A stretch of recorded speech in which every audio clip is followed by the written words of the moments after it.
கடவுள் ஆணை உண்டாக்கி அவனை கொண்டு வந்து நேராக கல்யாணம் பண்ணி வச்சிடலான்லாம் பண்ணலை. இன்றைக்கி அதனால தான் பிரச்சனை அதிகமாகிடுச்சு. ஏன்னு சொன்னால் நம்ம பிறந்த உடனே வாழ போயிட்டோம். அதான் நம்ம பிரச்சனையே. பிறந்த உடனே வாழ போகக்கூடாது. பிறந்த உடனே எப்படி வாழணும்னு நம்மளை பிறப்பித்திருக்கிறாரு, அவர்கிட்ட போய் கேட்க போகணும். அப்போ தான் அவர் நம்மளை கரெக்டாக கைட் பண்ண முடியும். இன்றைக்கி நிறைய பேருடைய பிரச்சனை அவங்களுக்கு சரியான கைட்லைன்ஸ் இல்லை, சரியான வழிமுறைகள் இல்லை, அவங்கள வழிநடத்த ஆட்கள் இல்லை. அதனால தான் திருமணம் என்று வரும்போது அவங்களுக்கு எப்படி வாழணும்னு தெரியல. கல்யாணம்னாலே நம்ம ஒரு ஐடியா வச்சுருக்கிறோம், அப்படி தான் வாழ்ந்துக்கிட்டே போகிறோம். இல்லை, கடவுள் கல்யாணம்ன்ற இடத்துக்கு வர்றதுக்கு முன்னாலே மனுஷனை உண்டாக்குறாரு. உண்டாக்கும் போதே கடவுளுடைய சாயல், கடவுளுடைய ரூபத்தில் உண்டாக்குறாரு. கடவுளுடைய சாயல், கடவுளுடைய ரூபம்னா நீங்கள் நானும் ஆண்டவரை போல இருக்கிறோம். எல்லா மிருகங்களையும் எல்லா படைப்புகளையும் கடவுள் படைக்கும் போது வேற மாதிரி படைச்சாரு. ஆனால் மனுஷனை மட்டும் படைக்கும் போது அவரை போலவே படைத்திருக்கிறார், அவரை போலவே படைத்திருக்கிறார். ஆகவே தான் மனுஷன் வரும்போது கடவுள் வந்து ரொம்ப முக்கியத்துவம் கொடுக்கிறார். அவனுடைய வாழ்க்கையில் ரொம்ப சரியாக செய்யணும்னு நினைக்கிறார். அதனால மனுஷனை உண்டாக்குன உடனே கடவுள் வந்து ஏதேன் என்கிற ஒரு தோட்டத்தை உண்டாக்குகிறார். ஏதேன் என்று சொன்னாலே காட்ஸ் பிரசன்ஸ் பிளேஸ் அப்படின்றாங்க. கடவுளுடைய பிரசன்னம் இருக்கிற இடம்ன்றாங்க. கடவுள் மனுஷனை உண்டாக்கி கொண்டு வந்து ஃபர்ஸ்ட் வச்ச இடம் என்ன இடம்? கடவுளுடைய பிரசன்னத்தில் அவனை வைத்தார். நான் சொல்றேன், இங்க இருக்கிற ஒவ்வொருவருக்கும் கடவுளுடைய பிரசன்னம் தேவை. தன்னை உண்டாக்கின தேவனுடைய பிரசன்னம் தேவை. அந்த பிரசன்னத்தில் என்ன இருக்குது? கடவுள் பயம் இருக்குது, கடவுளுடைய ஞானம் இருக்குது, கடவுளோடு பேசக்கூடிய ஐக்கியம் கொள்ளக்கூடிய உறவு ஐக்கியம் இருக்கிறது. அப்படின்னா என்ன அர்த்தம்? கடவுள் என்ன பார்க்குறாரு? எப்பா எல்லாத்தையும் ஆண்டு கொள்னு சொல்லிட்டேன், ஆனால் எல்லாத்தையும் நீ ஆண்டு கொள்ளலாம், ஆனால் நீ என்னால் ஆண்டு கொள்ளப்பட வேண்டும். நான் இல்லைன்னா உன்னால் வெற்றிகரமாக இந்த உலகத்தை ஆளுகை செய்ய முடியாது. இருக்கிற ஒவ்வொருவருக்கும் நான் சொல்றது, கடவுள் இல்லைன்னா இந்த உலகத்திலே உங்களுடைய குடும்ப வாழ்க்கை மட்டும் இல்லை, மற்ற எந்த ஒன்றுமே வெற்றிகரமானதாக இருக்க முடியாது. எல்லாமே ஸ்டார்டட் ஃப்ரம் காட் ஒன்லி. கடவுள்கிட்ட இருந்தால் எல்லாமே ஸ்டார்ட் ஆகுது. கடவுளுடைய பிரசன்னத்தில் இருந்தால் எல்லாமே ஸ்டார்ட் ஆகுது. ஏதேனில் வச்சாரு, வைக்கும் போது கடவுள் அவருடைய பிரசன்னத்தையும் அவருடைய பயத்தையும் அவருடைய வார்த்தையும் சகலத்தையும் சேர்த்து வைக்கிறார் அவன்கிட்ட. மனுஷன் கடவுளோடு இருக்கிறான். ஆதியிலே மனுஷன் உண்டாக்கப்பட்டதே கடவுளோட உறவுக்காகவே உண்டாக்கப்பட்டான். அதுக்கப்புறமாக ஏதேன் தோட்டத்தில் பிரசன்னத்தில் வைத்தது மட்டும் இல்லை, அதுக்கப்புறமாக ஆண்டவர் என்ன பண்றாருன்னா அவனுக்கு அந்த தோட்டத்தில் வேலையை கொடுக்கிறார். அவனை பண்படுத்தவும் பராமரிக்கவும் காக்கவும் வைத்தார்னு சொல்லப்படுகிறது. அதனால தான் தேவனுடைய பிரசன்னம், அதுக்கப்புறமாக ஒரு ஆணுக்கு தேவை கடவுள் அவனுக்கென்று நியமித்திருக்கிற வேலை.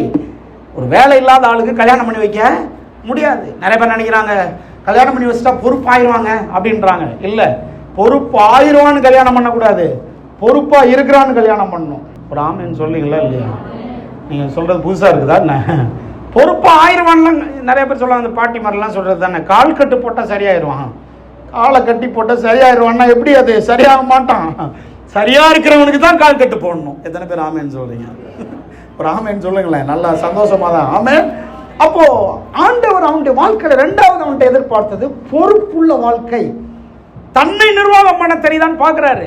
ஒரு இண்டிவிஜுவலா தன்னை நிர்வாகம் பண்ண தெரிலன்னா, தனக்கு ஒரு வேலையை கொடுத்தா அந்த வேலையில் உண்மையாக இருக்க தெரிலன்னா, கொஞ்சத்தில் சின்ன வேலையில் பொறுப்பாக இருக்க தெரியலன்னா, ஆண்டவர் எப்படி பார்க்குறாருன்னா, எப்போ ஒன்றவே நீ மேய்க்க தெரியலன்னா, உனக்கு ஒரு நல்ல வேலை, நீ நல்ல ஒரு பொறுப்புள்ளவனாக இருந்து உனக்குள்ள கிரியேட்டிவிட்டி வச்சுருக்கிற எல்லாத்தையும் வெளியே கொண்டு வந்து கரெக்டாக பண்படுத்தி பராமரித்து பாதுகாத்து இந்த ஏதேன் தோட்டத்தை சிறப்பாக வைக்க தெரியலன்னா, ஒரு பெண்ணை உனக்கு கொடுத்தா நீ பொறுப்பாக இருக்க மாட்டேன்னு கர்த்தர் பார்க்குறாரு. எத்தனை பேர் ஆமேன்னு சொல்கிறீங்க?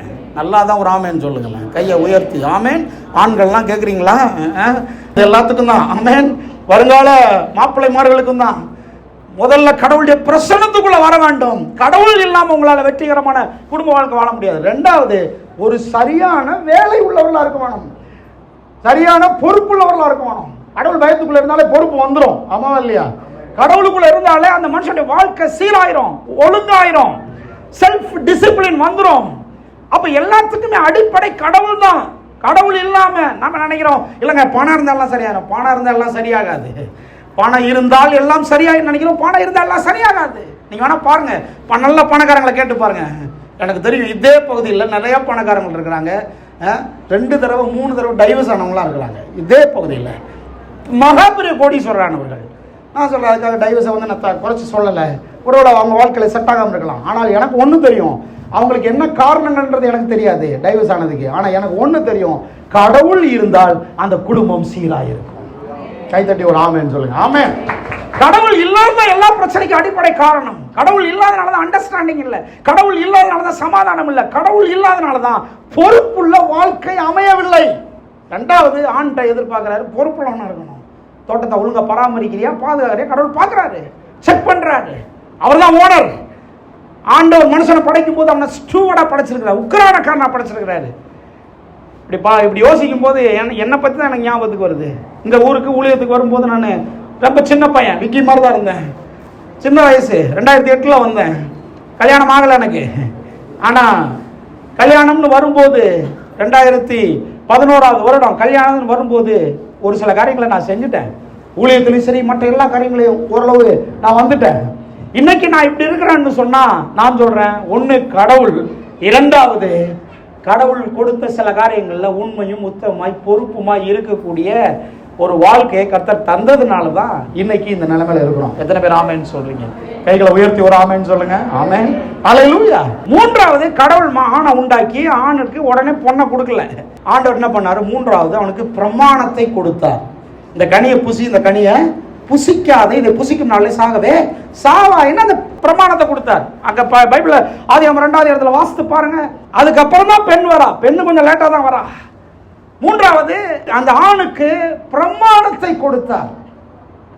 பிரமாணம் என்னத்தை காமிக்குது? ஆண்டவர் பிரமாணத்தை கொடுத்துட்டு இதை புசிக்கும் நாள நீ சாகவே சாவாய், இதை புசிக்காதன்னு சொல்றாரு. ஆண்டவர் செக் பண்றாரு, கீழ்ப்படியான்னு பாக்குறாரு. எத்தனை பேர் ஆமேன்னு சொல்றீங்க? பிரமாணத்தை கொடுத்தார், பிரமாணத்தை கீழ்ப்படியான்னு பாக்குறாரு. ஒரு வெற்றிகரமான ஒரு ஆணுக்கு, வெற்றிகரமான குடும்பத்திற்கு என்ன தேவை? ஒன்று கடவுளுடைய பிரசன்னம், இரண்டாவது ஒரு பொறுப்புள்ள வேலை, மூன்றாவது தேவனுடைய வார்த்தை, தேவனுடைய பிரமாணங்கள். சொல்லுங்க, தேவனுடைய வார்த்தை. தேவனுடைய வார்த்தை எதற்காக? தேவனுடைய வார்த்தை ஒரு வெற்றிகரமான வாழ்க்கைக்கு, வெற்றிகரமான மனிதனுக்கு தேவனுடைய வார்த்தை இல்லாமல் அவனால நடக்க முடியாது. அவன் அந்த உலகத்தில் வாழ முடியாது. பாவத்துக்குள்ள அதனாலதான் விழுந்து போறான், தீமையான காரியங்களுக்குள்ள அதனாலதான் விழுந்து போறான். இந்த உலகம் பாவத்தினால் நிரம்பி இருக்கிறது. எல்லாம் உங்களை மாதிரி இல்லை, எல்லாம் என்ன மாதிரி இல்லை, எல்லாம் சீர்கட்டு போயிருக்கிறது. நாம ஒன்று நேற்றுக்கு உண்டாக்கின உலகத்தில் வாழல, கிட்டத்தட்ட 6000 வருஷம் ஆயிடுச்சு. பாவம் பெருகி விட்டது. ஏராளமான பாவங்கள் இருக்கு, ஏராளமான தீமையான காரியங்கள் இந்த உலகத்தில் இருக்குது. தீமையான இந்த உலகத்தில், பாவம் நிறைந்த உலகத்தில் ஒரு மனிதன் பரிசுத்தமானாய் வெற்றிகரமாய் வாழ வேண்டும் என்றால் அவனுக்கு இந்த பிரமாணம் இல்லைன்னா, கடவுளுடைய வார்த்தை இல்லைன்னா அவனால் வெற்றிகரமாய் வாழ முடியாது. அல்லேலூயா. அதனால தான் நாம இப்படி ஒரு திருமணத்தை நாம் செய்கிறோம். சும்மா ஏதோ வந்து ஒரு கோயிலில் போய் கல்யாணம் பண்ணிட்டு ரெஜிஸ்டர் ஆஃபீஸில் போய் சைன் பண்ணிட்டு போய் குடும்பம் நடத்துங்கலாம் விடல. ஏன் அதெல்லாம் போதிக்கிறோம்? இப்படி போதித்தான் எல்லாருக்கும் கல்யாணம் நடந்திருக்கும். கிறிஸ்தவ கல்யாணம் மற்றவர்களுக்கு எப்படின்னு தெரியல. இதை தான் ஒவ்வொரு ஞாயிற்றுக்கிழமை நம்ம போதிக்கிறோம். ஏன்னா இங்கிருந்து முடிச்சு வெளியே போனீங்கனாலே உங்களை பாவம் பின்தொடரும், பிசாசு வருவான், தீமையான காரியங்கள் இருக்கு, அறிவியனர்கள் இருக்கிறார்கள், அறியாமை உள்ள காரியங்கள் நிறைய இருக்குது, துன்மார்க்கமான காரியங்கள் நிறைய இருக்குது. இந்த வார்த்தைகளை உள்ளத்துல வச்சுக்கிட்டு பயபக்தியோடு வாழ ஒருவன் பிரயாசப்படும் போதுதான் கடவுள் வெற்றிகரமான குடும்ப வாழ்க்கையை அவனுக்கு அமைத்து தர விரும்புகிறார். ஆமென். 3 காரியம். ஒன்று கடவுளுடைய பிரசன்னம், ரெண்டாவது ஒரு பொறுப்புள்ள வேலை, மூன்றாவது கடவுளுடைய பிரமாணம். இதுக்கு அப்புறம் தான் பார்க்குறாரு, ஆதாமை கூப்பிட்டு அவர் படைத்த எல்லா மிருகங்களையும் கூப்பிட்டு இந்த மிருகங்களுக்கெல்லாம் பேர் வைக்கின்றாரு. கரெக்டாக பேர் வைக்கிறான். ஆதாம் கரெக்டாக பேர் வைக்கிறான். யானை, காகம், குரங்கு எல்லாத்துக்கும் கரெக்டாக பேர் வைக்கிறான். பேர் வச்சு பார்த்தா ஒரு இடத்துல கூட ஆதாம் வந்து மனுஷி அப்படின்னு பேர் வைக்கலை. ஒட்டகச்சிவிங்கி பெருசாக இருக்குது, யானை தும்முன்னு இருக்குது. எதையாவது ஒன்று பார்த்து மனுஷின்னு பேர் வச்சிருந்தானா அவ்வளோதான். இன்னைக்கு ஒவ்வொரு வீட்லேயும் தேவசாயல், தேவ உருவம் உள்ள ஆணும் ஒட்டகச்சிவிங்கன்னு தான் குடியிருக்கணும், இல்லை யானையும் தான் குடியிருக்கணும். எதையும் பார்த்து என்னன்னு வைக்கல, மனுஷின்னு வைக்கல. எல்லாத்துக்கும் ஒரு பேர் வச்சான், மனுஷி இல்லை. சொல்லுங்க, மனுஷி இல்லை. ஆண்டவர் பார்த்தாங்க, யார் இல்லை, மனுஷன் தனிமையா இருக்கிறான், எல்லாம் ஜோடி ஜோடியா இருக்குது. கடவுள் பார்த்தாரு, எல்லாம் ரொம்ப சிறப்பா இருக்குது, ஆதாம் இனி தனிமையா இருப்பது நல்லது அல்லன்னு சொல்லி அவனுக்கு அயர்ந்த நித்திரையை வரவழைத்து விலாயெலும்பு எடுத்து அங்கே ஒரு பெண்ணாக வடிவமைத்து, வெரி வெரி இம்பார்ட்டன்ட். ஏன் அந்த வார்த்தை சொல்றேன்னா, ஆணை சிருஷ்டித்தார், பெண்ணை வடிவமைத்தார், டிசைன் பண்ணார். சொல்லுங்க, டிசைன் பண்ணார்.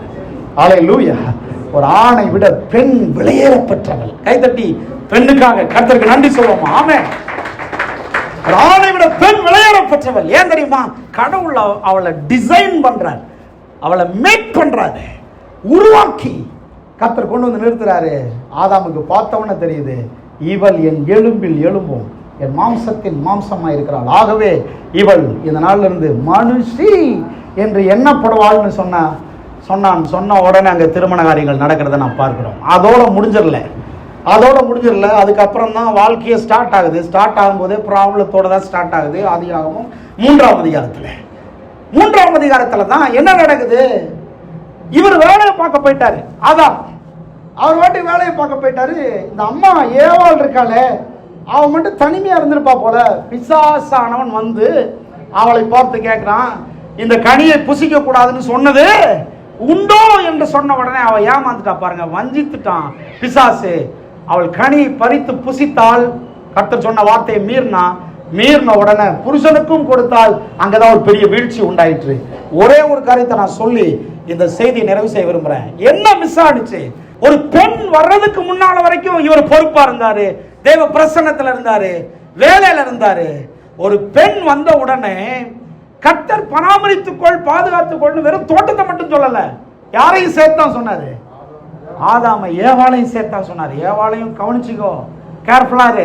ஏன்னு சொன்னா ஆண்டவருக்கு நன்றாய் தெரியும் இந்த பூமியை உண்டாக்குவது கடவுளுக்கு எதனால நோக்கமா இருந்தது என்றால், ஏற்கனவே பிசாசு என்று ஒருவன் இருக்கிறான், தீமை என்று ஒன்று இருக்கிறது, பாவம் என்று ஒன்று இருக்கிறது. பிசாசு ஏற்கனவே தள்ளப்பட்டிருக்கிறான். அவன் வந்து மனுஷனை ஏமாற்ற பார்ப்பான்றத கடவுள் அறிந்திருக்கிறார். ஆகவேதான் ஆண்டவர் சொன்னார், பண்படுத்திக்கோ, பராமரித்துக்கொள், பாதுகாத்துக்கொள். நான் சொல்றேன், கல்யாணம் நடக்கிற வரைக்கும் தேவ பிரசன்னம், நல்ல ஒழுங்குள்ள வாழ்க்கை, கடவுளுடைய பிரமாணம், அதுக்கப்புறமும் தொடர வேண்டும். எத்தனை பேர் ஆமென் சொல்றீங்க? அதுக்கப்புறமும் 3ஆம் அதிகாரத்திலும் தொடர வேண்டும். நடந்தது என்ன? அங்க மிஸ் ஆனது என்ன? மிஸ் ஆனிச்சு, அங்கே அவர்கள் எடுத்து புசித்த கனியினுடைய பேர் என்ன? நன்மை தீமை அறியத்தக்க கனி. அப்படின்னா என்ன அர்த்தம்? கிரேக் ஸ்காலர்கள் சொல்றாங்க, இது நல்லது கெட்டது என்று அறியத்தக்க கனி இல்ல, நல்லது இது கெட்டது இதுன்னு நாங்களே தீர்மானித்துக் கொள்ளுகிறோம் என்கிற அறிவின் கனி. நாங்களே தீர்மானிச்சுக்கிறோம். இப்போ யார் வேண்டாம்? கடவுள் வேண்டாம், குடும்பம் ஆயிட்டோம், ஆண்டவர் தேவையில்லை. அப்படின்னா என்ன அர்த்தம்? நன்மை தீமை இன்னதென்று நாங்களே பகுத்து பார்த்துக்கிறோம், எங்களுக்கு எது சரின்னு படுதோ அதை செய்யறோம். கடவுளுடைய சித்தத்துக்கு விரோதமாக இவர்கள் தங்கள் வாழ்க்கையை நடத்தும்படிக்கு தீர்மானித்தார்கள், தேர்ந்தெடுத்தார்கள். அங்கதான் வாழ்க்கை சீர்கட்டு போனது. எல்லாமே ஆதியாகமம் 4ஆம் அதிகாரத்தில் ஃபர்ஸ்ட் கொலை ரெஜிஸ்டர் ஆயிருக்கு, பாவம் ரெஜிஸ்டர் ஆகுது, வீழ்ச்சி ரெஜிஸ்டர் ஆகுது. யாருடைய பிள்ளைகள் நினைக்கிறீங்க?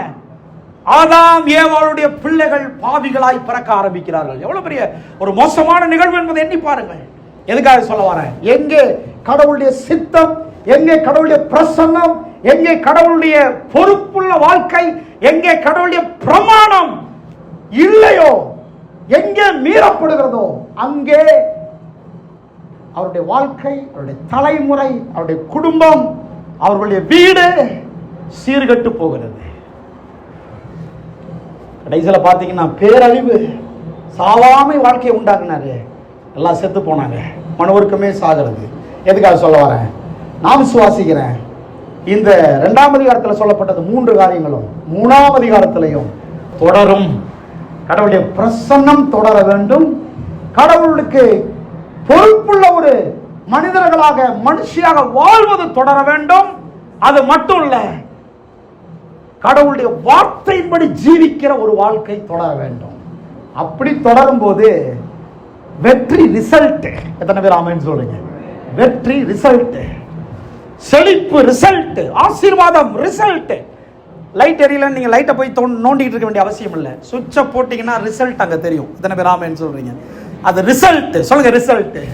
கடவுளுக்கு பயந்து வாழ்கிற ஒரு வாழ்க்கை, கடவுளுக்கு பிரியமாய் வாழ்கிற ஒரு வாழ்க்கையினுடைய ரிசல்ட் வெற்றிகரமான ஜீவியம். எத்தனை பேர் ஆமென் சொல்றீங்க? ஆமென். கைகளை தட்டி கர்த்தரை நாம் மகிமைப்படுத்துவோம்.